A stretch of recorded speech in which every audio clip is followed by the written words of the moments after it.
Why don't we catch up on some Florida football right here at the Voice of College Football? Appreciate you all stopping by. Of course, we've got David Waters here from Gators Breakdown. It is the go-to when it comes to the Gators. David, how you doing today?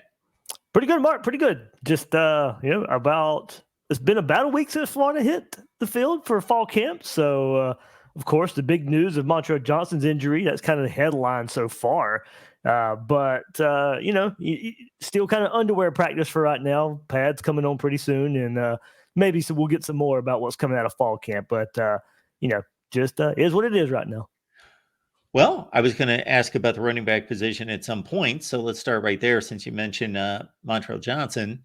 So what Florida's had, obviously, with he and Travis Etienne has been a 1-2 combination that's been as good as any in the SEC. Now, assuming that Montrell Johnson's going to be okay long term, we've got Cam Carroll coming in from Tulane. He's had his own injury issues. We got Tawan Webb, if I pronounced his first name correctly, in regards to possibly a complementary guy. So how do you think that 1-2 combination is going to work out this year?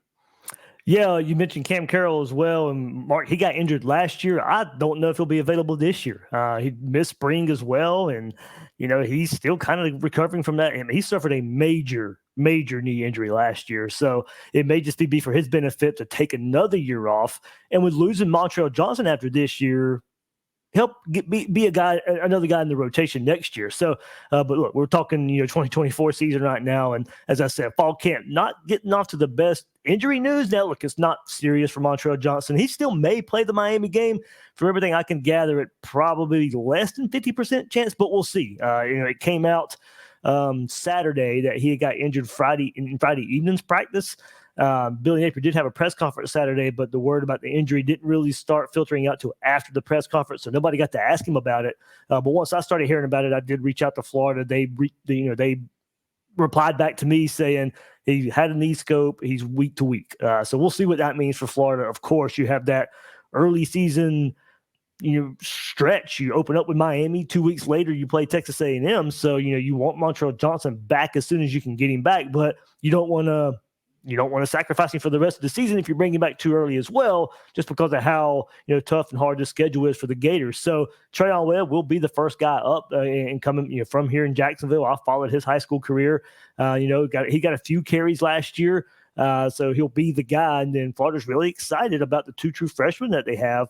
Jaden Ball put together a really good spring game, but a really good spring as well. KD Daniels, who mostly played in a run-heavy offense as a quarterback, had a really good spring as well. And then Jacoby Jackson was a JUCO transferred in last year. Didn't play a whole lot, but he may be pushing for the number 2 reps right now.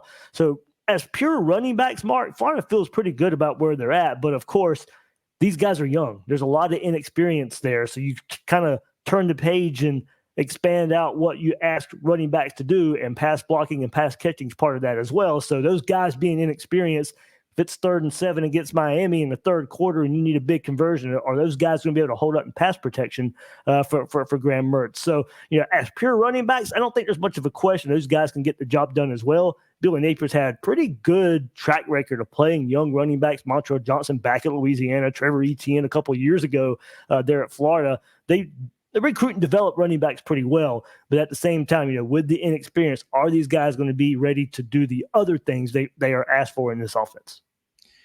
David, I don't know that if people nationally, because of the record the last couple of years, really understood how good Ricky Pearsall was until maybe they watched the NFL draft and realized what NFL scouts thought of him, because he was really that good.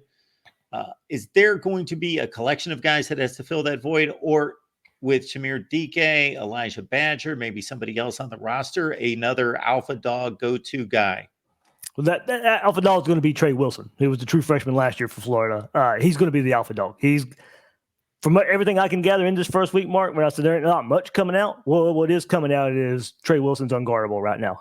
So good news for Florida on that front. And kind of going back to the running game a bit, that can also be limited. Montrell Johnson, if he's going to miss some time, Mark, can also be limited by this Gator passing attack. You got Graham Mertz coming back in his second year. You got a weapon like Trey Wilson. You mentioned Elijah Badger and Shimre Dike transferring in as well. That I do think as a top 3 receiving core is better than what Florida had as a top 3 receiving core last year, even with Ricky Pearsall. I do think the potential of the top 3, and so Florida's a little bit deeper at the position, I think, at wide receiver than they were a year ago. It won't be mostly Ricky Pearsall. It won't be mostly Trey Wilson. I think they can count on other guys as well, mainly through the guys in the transfer portal, but Marcus Burke is turning heads for a do-or-die year for him. Khalil Jackson got a lot of snaps last year, and then they're really looking for the true freshmen from last year, Andy Jean and Aiden Mizell, to step up their games as well. So I think Florida is deeper, at the wide receiver position, and I do think, with the way Billy Napier's recruited, having a quarterback come back like Graham Mertz, I think you could see that maybe Florida was going to start turning the page and opening up this offense a bit more anyway. At the quarterback position, we'll stay right there. When you've got a stud like DJ Lagway waiting in the wings, does he become more of that traditional third string quarterback because he's developing, or they just don't deal with guys like that anymore? You got to get him on the field as soon as possible. If something happens to Graham Mertz, it's not going to be this Colorado State transfer, or I can't think of the redshirt freshman who played last year, Brown. How do you think that depth chart lays out? Yeah, of course, Graham Mertz comes back second year. It's his team. It's his offense. DJ Lagway is the number 2, Mark. He's not your third string. Clay Millen, the Colorado State transfer that you discussed. Look, he started some games at Colorado State. So you're talking about depth at a position. Florida's deeper at quarterback, too. Max Brown, who you mentioned, who started the FSU game last year, he transferred to Charlotte. For Florida, you got 3 guys there I think you'd feel confident in somewhat. Mertz, of course, him coming back, 6th year overall. Lagway, the star stud. And then if you get the Clay Millen, it still would send, with this schedule, it would certainly be, call 911 and you'll see what happens with an emergency for Florida. But at least he started some games. At least he's played a lot of college football. And you would see, if you get that far, I don't think you will, but if you get that far, at least there's something there, more so than there was with Max Brown last year. So yeah, it's going to be Graham Mertz. DJ Lagway, I think, will get snaps. I think he will play, for lack of a better comparison. Chris Leak, Tim Tebow situation that we saw in 2006 for Florida, maybe something similar to that. I could see Lagway getting 10 snaps, 15 snaps a game if it comes to it, short yardage situations, red zone situations. But it's, make no mistake about it, Mark, even with that, this is Graham Mertz's team. They really are behind Graham Mertz. Now, if the season goes, even with that, if the season doesn't go the right way, if there's a bad start, do you turn the page somewhat to build up DJ Lagway? But at the same time, Mark, we know how difficult November is for Florida. Do you throw DJ Lagway against Georgia, against Texas, against LSU, Ole Miss, Florida State? So I think there's a balancing act as far as that goes as well. So we can clip that off, David. David Waters says this is going to be like 2006. We'll just leave it at that. Sure. If you want to get Gator Nation stirred up, or everybody else out there stirred up too, Mark, first. Yeah, go ahead.